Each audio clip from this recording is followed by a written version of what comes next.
Hi, thank you for taking time off your busy schedule to drop off here and hear what I have to say. So today I want to tell a story. It's not a good story. It's a new immigrant to Canada sad story. Now there are many new immigrant sad stories, sadly. But this one I think is one of the saddest that I've heard. And I'm going to tell you the story. So there's this young immigrant family that came into Canada a few months ago. It was the father, the mother, and they had two small children. They had great jobs back home in Nigeria because they relocated to Canada from Nigeria.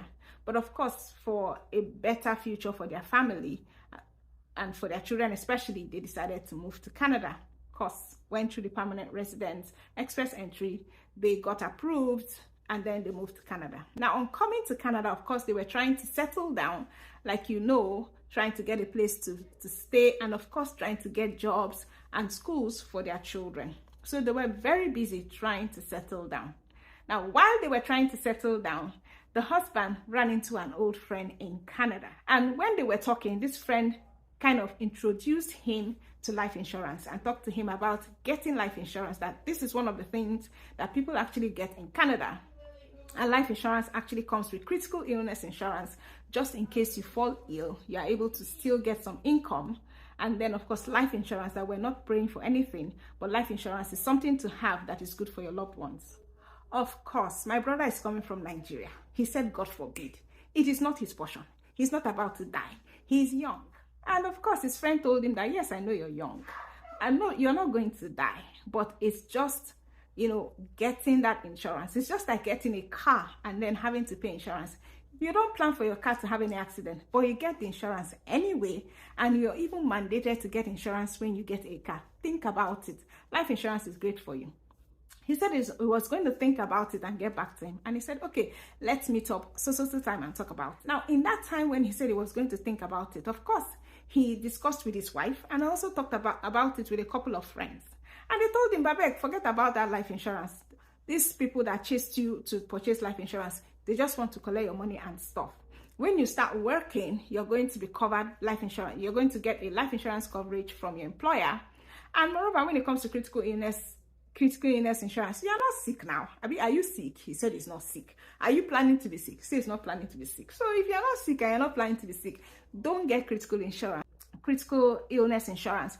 Don't get health insurance, especially since you're going to get it from your employer. And as at this time, he hadn't gotten that job that would give him life insurance from the employer. He was still managing with survival jobs while he was looking for that dream job of his, which he hadn't gotten. One day, about a month ago, he went to play table tennis with some friends. And as they were playing the table tennis, all of a sudden, they noticed that he was gripping his chest. He was breathless, gripping his chest, and he fell to the ground. They rushed to him and they saw that he was gasping for breath. And of course, they called 911. 911 came and took him away, and they put him on, they started giving him oxygen and all that. Well, to cut the long story short, he was unconscious for a few days, and they said he had a clot in his brain or something. And sadly, 1 week after being in hospital, he passed. He passed. This is a young man who has a wife and two children, who has no history of blood clots, no history of heart disease, no history of diabetes, no history of high blood pressure, just went to play table tennis with his friends like he has been doing before, and collapsed and passed, leaving behind a wife and two kids and absolutely no insurance. This is a story that is told almost every day in different shades and sizes. People are quick to insure their cars, to insure their houses. Some even insure their jewelry. But when you talk about life insurance, they don't want to hear it. They don't want to hear it. There are excuses like, I'm too young. I'm not planning to die. It's not my portion. It's too expensive. I won't be sick. I have insurance from my company. My employer will give me insurance. This. That. It now looks as if when you're talking about insurance, you're trying to cajole them to do something that will benefit you, not something that will benefit them. And look, I get it. When I heard about life insurance too, I had all these excuses. I was like, I don't need it. After all, this and that. I had my own excuses. I didn't want to hear it. And trust me, I didn't get life insurance for a long time because of these excuses. But thank God that one day I got the eureka moment and I got life insurance. And since then, having heard the stories of different people, I have been urging people to try and get life insurance. Life insurance is not a sexy topic. Nobody wants to talk about it. It's like a taboo. It's like you're inviting death by the time you talk about life insurance. It's like telling people to go and drop a will. They're like, but I'm not trying to die. Or it's like you asking your father or your mother, Daddy or Mommy, do you have a will? They will look at you like, are you planning for me to die? Not knowing that you're just asking, if they are prepared. Death is inevitable. It will come to everyone, whether you're ready, whether you're prepared, whether you want it to come or not. But think about the loved ones that are leaving behind. Look at that young family. How is that woman going to, how is she going to take care of those children? If her husband had a life insurance of even $500,000, that money would have come to them tax-free. That's $500,000 for her to take care of those children until a certain age. But now, nothing. They have to start raising GoFundMe, start begging for money, which is not nice at all. So what is life insurance? And really, is it too expensive? Now, there are two types of life insurance. There's the term insurance and there's the universal life insurance. And truly, the universal life insurance is more expensive than the term insurance. So if you're just starting out, number one, you're young or you don't have a very good job yet, but you plan to grow in your career, and grow into your career, then you can choose term insurance. And I'm going to talk a bit about what term insurance is, where you can get it, what the benefits are, and how you can start getting term insurance today. Now, term insurance is a temporary life insurance. Now, universal life insurance is a permanent life insurance. Now, I would wonder why someone would want to get temporary life insurance, because really, universal life insurance is going to last until you pass, yeah? But term insurance is going to last for a certain number of years. It could be 10 years, it could be 20 years, it could be 30 years, yeah? And once that term is over, it is over, yeah? So for example, now you get term insurance for 20 years, life insurance, term insurance for 20 years, and you're paying a premium of say $50 a month. You pay that premium for 20 years, and that term insurance is say for $500,000. If, God forbid, anything happens to you and you pass, your family gets the $500,000 that you are insured for. Yeah, that's term insurance. However, if you don't die and that 20 years that you're paying for is over, then everything just goes down the drain. Your family doesn't get anything. If you die 1 week after the term insurance expires, your family doesn't get anything. And all the premium that you've paid so far, you can't get it back. That's term insurance. But it is cheaper. And as far as I'm concerned, it's better than nothing. So if it's term insurance you can get, then you can get it. Now, there are some term insurance that you can change to permanent insurance. So for example, if you had a term insurance and all of a sudden you realize, you know what, I want permanent life insurance, you can actually change that term insurance to permanent life insurance, yeah? And there will be no need to check your insurability, which means that they won't go and check again whether you're ill, whether you are healthy enough to get an insurance, because you're just changing. So that's the thing about starting off with term insurance. If you feel that you cannot afford universal life insurance or permanent life insurance at this time. Now, the other thing I want to say about term insurance is that if for some reason you want to renew the term insurance, for example, if you had term insurance of $50 and then the 20 years that you had it for was over and you wanted to renew, you'll be paying an extremely higher amount of premium, yeah? Sometimes the amount is crazy, yeah? Because, I mean, at the time you're changing, the amount you will pay will be more. So those are some of the disadvantages of term insurance, yeah? And another thing about term insurance is that you're not building up any cash value, yeah?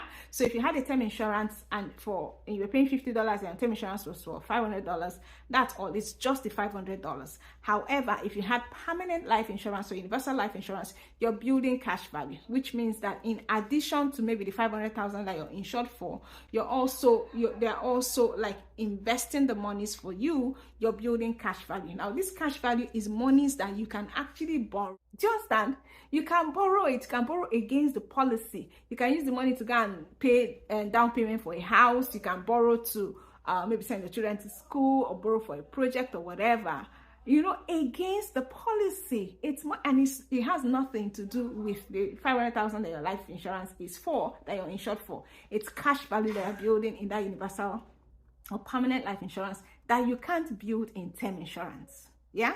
Now, so those are the benefits of permanent life insurance over term insurance. But whether it's term insurance you can afford now or permanent life insurance you can afford now, get life insurance and put critical illness insurance inside. You can put it as a rider. So a rider is something that you add as an addition to your insurance policy. And critical illness insurance is something just in case you fall ill, in case you are so indisposed, maybe you have a certain illness, that the big four, maybe diabetes or cancer or something that makes you unable to work, unable to gain income. Yeah. With critical illness insurance, you will be paid some amount of money for a certain period of time based on the terms and conditions of your insurance. Yeah. So even though you lose income from your job, there's income still coming in and your family doesn't have to be stranded. You can get insurance for your children as well. When children are young, is the best time to get insurance for them. Why? Because the insurance premium will be lower. You can get permanent life insurance for them and they will pay that insurance premium until whenever they want. It will never increase. Do you understand? Because they won't have to go and be proving insurability again. Insurability is for the insurance company to be sure that you are insurable. You are not ill. You don't have one deadly illness. You don't have an illness that is probably going to kill you, which will make no sense to insure you, right? So insurance for your children too is also a great idea. Add critical illness for your children as well. So insurance should not be a cuss word for you. If someone is telling you about insurance, the person loves you, the person likes you, especially in this Canada. It is something that you must consider. You can start with any amount you have. You can start with $50. You can start with $100. $50, $100. It's not something that will kill you now. It can get you up to 100,000 permanent life insurance. I'm telling you. So please consider life insurance. I mean, nobody expected that young man to die. Nobody. Not his wife, not himself, not his children, not his friends, not family. Nobody. But who knows the time? Who knows the time? Getting life insurance is like writing a love letter to your family. It's caring for your family. It's showing that you care. And not getting life insurance when you know you can is showing that you don't care for your family. I'm serious about it. So get life insurance. I don't know how you will get it. Do you understand? Insurance companies sell life insurance. I don't want to call their names here, but if you want to know more, you want me to talk to you more about, okay, what are the different kinds of life insurance, which life insurance is best for you, how much can you pay, I'm going to leave my link below this video. You can contact me. You can also go ahead on the internet and read about life insurance, talk to people about life insurance. But life insurance has to be one of the first things that you get as a permanent resident or as a new immigrant in Canada. Don't go broke trying to run away from life insurance. I hope this was really useful. If it was, please don't forget to click the like button and share this video, and also don't forget to subscribe to the channel. And if you know like any experiences for yourself or anybody that has been through this insurance thing, any new immigrant horror stories in quotes that surrounds life insurance, just leave us a comment. I like to read your comments, and then if I see something that I really like, maybe I'll come up here and talk about it so that the rest of us can learn. It's about learning, it's about growing, it's about excelling in Canada, and it's about not going broke. I'm so glad. Thank you so much for stopping by, and thank you so much for listening to me up to this point. I hope you gained value. If there's any topic you want us to talk about, just stop it in the. Thank you. I'll talk to you in the next one.